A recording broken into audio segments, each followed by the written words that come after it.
చిన్నప్పటి నుంచి పెంచిన తల్లిదండ్రులు చిన్నప్పటి నుంచి పిల్లల కోసం అన్ని చూసి వారికి కావాల్సిందంతా ఇచ్చి వారికి వివాహము చేసి వారికి కావాల్సిన డబ్బు వారికి అన్ని కూడా సమకూర్చిన తర్వాత ఒక్కొక్కసారి వృద్ధాప్యంలోకి వచ్చాక ఆ మనసు నొచ్చుకునే పరిస్థితులు ఆ బిడ్డలు తీసుకొచ్చినప్పుడు ఆ తల్లిదండ్రులకు ఆ ఇంట్లో ఉండాలనిపించదు. చిన్నప్పటి నుంచి నేను పెంచిన చేతులే దాన్ని వారు చేసే పనులను బట్టి కొంతమంది ఏమంటారంటే దీనికంటే ఏదైనా అనాథాశ్రమంలో ఉండడం మంచిది, దీనికంటే నేను వేరే ఇంట్లో ఉంటాను.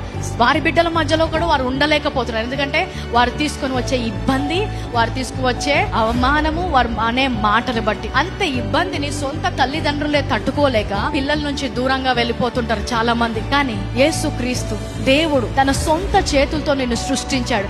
ఆ సృష్టిని సృష్టించిన సృష్టికర్త తన్ను తాను తగ్గించుకొని ఆయన సృష్టించిన ప్రజల ముందర అవమానం పొందుకుంటూ, ఆయన సృష్టించిన ప్రజల ముందర వారి మాటలు పడుతూ, వారు వేలివెత్తి చూపిస్తుంటే వారు ఏమీ అనకుండా నగ్నంగా అందరి ముందు నిలుచొని అందరి చేత పిడిగుద్దులు ఉమ్మి వేయించుకొని మాటలు అనిపించుకొని ఆ సిలువ మీద వేలాడాడంటే ఎంతగా ఆయన తగ్గించుకున్నాడు చూడండి. 100 మంది గొర్రెలున్నా 99 మంచిగున్నా ఒక్క గొర్రె వెళ్ళిపోతే ఎలాగైతే పరిగెత్తుకుంటూ వెళ్తారో ఆ ఒక్క వ్యక్తి కోసం కూడా నేను వెళ్తాను అంటున్నాడు. ఈరోజు నీ ఒక్కరి కోసం కూడా సిలువ మీద మరణించాలంటే యేసుక్రీస్తు పరలోకం దిగి వచ్చి మరణించేవాడు. అంతగా నిన్ను ప్రేమిస్తున్నాడు. ఆయన ప్రేమ మారదు, ఆయన ప్రేమలో మార్పు ఉండదు.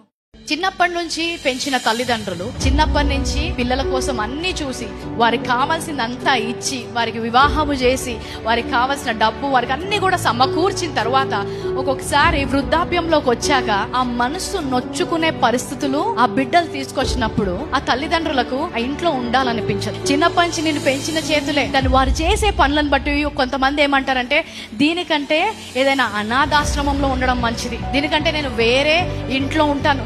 వారి బిడ్డల మధ్యలో కూడా వారు ఉండలేకపోతున్నారు. ఎందుకంటే వారు తీసుకొని వచ్చే ఇబ్బంది, వారు తీసుకువచ్చే అవమానము, వారు అనే మాటలు బట్టి అంత ఇబ్బందిని సొంత తల్లిదండ్రులే తట్టుకోలేక పిల్లల నుంచి దూరంగా వెళ్ళిపోతుంటారు చాలా మంది. కానీ యేసుక్రీస్తు దేవుడు తన సొంత చేతులతో నిన్ను సృష్టించాడు.